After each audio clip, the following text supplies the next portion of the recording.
Everyone on Delta Battery knew the Sandbag pit was where enthusiasm went to die. It was a sun-bleached corner of forward-operating Camp Nightfall, wedged between the motor pool and the cyclone fence perimeter, where tri-walls of dusty burlap waited to be filled, stacked and restacked each time a spring torrent threatened to undercut the berms. Specialists joked that new privates were sent there to think about their life choices. By the third week of April, the Wyoming wind had scoured chalk lines across every shovel grip, and the pit's only shade was a sagging camo net that rattled like bones whenever gusts kicked up off the mesa. From which city in the world are you watching this video today? Let us know in the comments. And if you believe that heroes come in the most unexpected forms, don't forget to subscribe. Private Julia Bennett hefted another half-filled bag, flipped it, and packed the top with the flat of her palm. 8 hours into the shift, she already felt the grit in her hairline and the bruise blooming beneath her collarbone where the sling of her rifle dug while she bent to lift. Delta's readiness exercise was scheduled for dawn, so the platoon sergeant insisted every fighting position receive fresh fortifications overnight. Most of Julia's peers rotated through in pairs, dropping a token stack, then slipping off for energy drinks.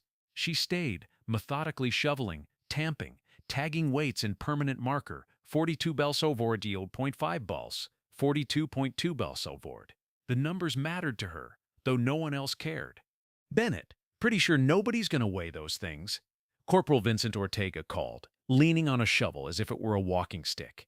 He dragged his boot across the ground to scrawl a crooked smiley face in the dirt. Just toss him. Gravity's free. Julia slid the bag onto the pallet and straightened. Weights keep the wall uniform. Her voice was calm, even. Uniform walls distribute force. Ortega answered with a dramatic sigh, turning to the 3 soldiers behind him. You hear that, folks? Engineering lecture number 82. The group chuckled. A private named Logan dipped his head to hide a grin.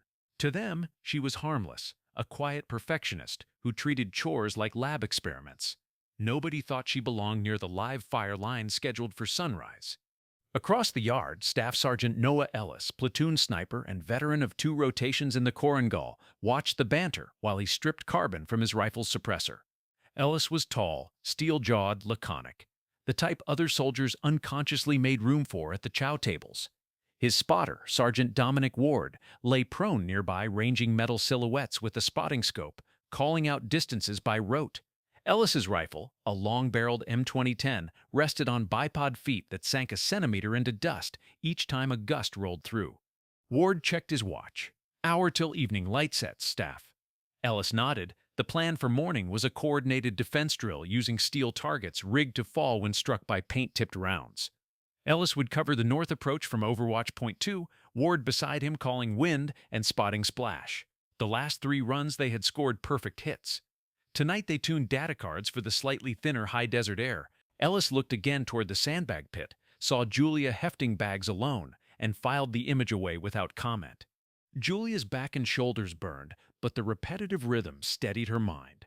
Every 20 shovels she checked wind flags over the roof of the maintenance bay. They hung flat 10 minutes ago, but now they rippled east-west. She gauged wind speed by eye, maybe 8 miles per hour. Mirage waves shimmered over the asphalt yard where afternoon heat still bled upward. Tiny eddies twisted grit across her boots. The same clues that once told her whether a .40-308 bullet would drift 6 inches at 800 yards now whispered. Out of habit, how the morning shots might deflect. Few people at Camp Nightfall knew her subtext. Back home in Redding, California, Julia spent high school weekends at Palo Cedro Sportsman's Club with her grandfather and a savage-barreled bolt gun. She won Junior Division Bench Rest Nationals at 15, then switched to NRA High Power, then Small Bore Prone, and finally F-Class Open Division. By 19, she logged a 1,000-yard group that landed her picture in a regional magazine. She loved the math, density altitude, spin drift, Coriolis, the hidden vectors inside wind that the average shooter never saw. She loved the silence between shots too, the brief stillness in her chest when everything aligned and the trigger broke like a glass rod. College chemistry lectures dulled her, so she enlisted, chasing a tuition bonus and the idea of practical service. At the military entrance processing station, no one cared about trophies. They saw eyeglasses and a 63-inch frame fitting the small arms category. That was fine with her. She assumed she would get to the sniper track later. Basic training didn't offer that path. It offered push-ups, cadence, and the sandbag pit. When daylight dipped behind the hangars, Julia finished pallet 3, wiped dust from her glasses, and logged numbers in her notebook. She twisted at the waist to ease a knot in her lower back. Ortega had long since disappeared. Most of Delta filed toward the DFAC for last hot chow. She gathered stray zip ties and started back toward the supply connects. A shape blocked her path. Sergeant Ellis, sleeves rolled, clipboard tucked under one arm. "Private Bennett," he said, voice like gravel ground fine. "You on night shift?" "Until 0200, Sergeant," she answered. Ellis's eyes flicked to the pallet. "Uniform seems good. You shoot much before the Army." She blinked. No one in leadership had asked. "Yes, Sergeant." "Competition level?" "Yes, Sergeant." He paused. "Bench rest or practical?" "High power, small bore, F-class open. Mostly Thorough-8 and 6.5 Creedmoor." Ellis's eyebrows lifted a fraction, the most emotion anyone saw from him. "Tomorrow, my spotter is questionable, sick from heat. If he is down, I will need wind calls. Can you read mirage and flags?" Julia's pulse jumped. She thought of the wind just now, the invisible currents sliding east at 8 me-up lay arc, gusts maybe 12. She nodded. "I can, Sergeant." 0430, Tower 2, bring data on station barometric." "Yes, Sergeant." Ellis walked away. Julia exhaled, then inhaled so deep her chest stretched against her flak vest. She reached for the pallet to steady herself, surprised at the tremor in her fingers. Behind her, the wind flipped a loose sheet of polytarp which slapped against a scaffold pole. Once, twice, like an omen, changing direction. 2 hours before dawn, the mountain silhouettes lay hidden in a bowl of dark sapphire, only a faint rind of starlight edging distant snowcaps. Camp Nightfall's generators hummed, haloed by faint sodium lights. Julia stepped lightly on the corrugated stairs up to Tower 2. She wore her full kit, ballistic plates, and the small notebook tucked in the cargo pocket of her pants. The digital anemometer clipped to her shoulder read 6 miles per hour from 200. Temperature, 41 Fahrenheit. Humidity, low. She ran mental ballistic tables at 800 meters. 6 mile per hour crosswind equals roughly 1.2 milbatalt at 0 degrees cant for a .300 Win Mag. Ellis stood at the parapet, rifle resting on a sand-filled sock atop the parapet wall. The scope cap hung open like a sleepy eye. He glanced back. "Ward down with fever. You good?" "Yes, Sergeant." She set her ruck down, unpacked the spotting scope, extended tripod legs, and placed it beside him at a matched height. Ellis watched her glass for 5 heartbeats. Targets are steel, torso at 600 and coyote silhouette at 840. Hard left to right wind builds at dawn. Julia spotted through the scope. Even in pre-light, she saw the faint glint of the 600-yard plate, spray-painted white. She rotated focus until the edges sharpened to crisp lines. Mirage waves leaned like grass in steady breeze.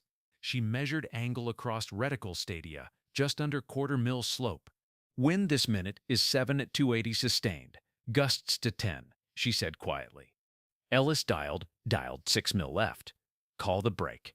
When first light cracked the horizon, the exercise commenced. Over the radio, range control cleared hot. Ellis settled stock to cheek. Julia watched flags at 400 ripple a bit harder. "Now gust 9 at 275, hold .8 left, favor high center." Ellis pressed the trigger. The rifle recoiled smoothly. Even before the clang returned, she knew it found steel. The impact budged the plate at dead center. She corrected the book. Actual drift matched her call. Next coyote silhouette shimmered behind faint heat. She read mirage again. Saw a lull. Wind dropping 6. Hold .55 left. Center chest. Rifle boomed. The coyote rocked backward off its hanger. Ellis slid bolt. Good. Over the next 10 minutes, they cleaned 7 of 7 targets, while Charlie platoon down the hill registered only 3. During a reload lull, Ellis studied her profile in the first peach light. "You do this often?" She shrugged slightly. "Every weekend before I shipped." He nodded toward the fist-sized exit hole in the sandbag guard wall between them. "Arguments will stop after today." She didn't answer, focusing instead on the telltale shimmer 200 meters out. At 0630, Captain Adrian Pike, commander of Delta Battery, climbed the ladder and approached in time to see another coyote silhouette drop. "Outstanding shot, staff," he called. Ellis shook his head. Credit to Private Bennett. Her wind call. Pike looked mystified. The Sandbag private? Good work, soldier. Word flew across the company net. By breakfast, Julia's name landed in group chats usually reserved for gossip about leave passes. Ortega and Logan sat stiff-backed at her table, unsure what to say. She kept her eyes on her oatmeal, ears red. Afternoon brought the main exercise. Opposing force contractors would attempt a mock infiltration from the high ridgeline east of camp. Delta's job: observe, report, simulate engagement. Ellis needed a fresh spotter all day. Captain Pike authorized Julia to accompany him on the high OP west of camp.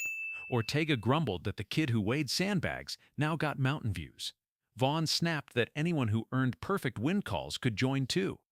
The OP sat on basalt cliff overlooking rolling sagebrush down to the dry wash. From there, the sniper team could cover 2 full clicks. Julia set up chair and scope beneath a hasty ghillie canopy. She logged environmentals every 8 minutes. Ellis crawled along the ridge to mask his outline. Near 1:50 p.m., dust plumes bloomed beyond the far ridge. Through her scope, Julia picked 3 silhouettes in coyote suits weaving south. She relayed bearing and distance. Ellis settled behind rifle. Wind kicked to 15 mil/hours now, funneling through a gap left to right. She traced shimmer angles, measured flag snap, computed drift. Wind 15 at 250, hold 1.2 left, high shoulder. Ellis exhaled, pressed. The rifle cracked. The closest silhouette folded, hit sensor blinking. 2 seconds later, a laser sensor on Julia's tripod beeped. Shot registered kill. Second OP4 sprinted behind junipers. Julia updated. Dropped to .8 left. Target changing direction quartering. Another impact. Another beep. Third target vanished into brush. Captain Pike radioed a congratulatory tone. Opposior neutralized. By nightfall, stories swirled. Some said the sniper asked for her by name. Others that she'd taught him something about curvature of Earth. The chow line parted for her. Ortega attempted a joke and stopped mid-sentence. Vaughn told her to brief the platoon on basic wind reading next week. Around 9 p.m., Ellis found her sitting on an ammo crate near the motor pool, tracing circles into her notebook with a carpenter's pencil. "Walk with me," he said. They headed to the perimeter, where generator hum faded under star-blank sky. Ellis spoke in low cadence. "Good spotters think 3 shots ahead, not 1. Saw that in your calls." He paused. "Why not volunteer for sniper selection?" Julia stared at distant moonlit ridges. "Didn't think I'd be taken seriously." Today solved that. Paper scores matter. Reputation catches up late. She hugged her notebook to her chest. "Thank you, Sergeant." He nodded at the stars. "You are drafting your own data card, soldier. Keep it current." Graduation ceremony for the multi-unit exercise occurred 2 days later. Portable bleachers faced the parade rectangle. Families were absent. This was training, not basic graduation, but battalion leadership attended. Wind still gusted, but gentler, as if respectful. During award remarks, Lieutenant Colonel Rennick announced marksmanship commendations. Staff Sergeant Ellis stepped forward to receive the top shooter coin. He accepted, then remained at parade rest. Rennick frowned at the pause. Ellis spoke, voice steady. "Sir, requesting recognition for my spotter, Private First Class Julia Bennett. Wind calls made possible every impact." Rennick gestured confusion. "Spotter program restricted to E4 and above," Ellis said. "Exception based on performance." He pivoted, executed a crisp salute toward Julia standing back row among privates. Silence fell. Officers glanced at each other. Eventually, the entire company followed Ellis. 70 rifles braced across chests as every soldier saluted.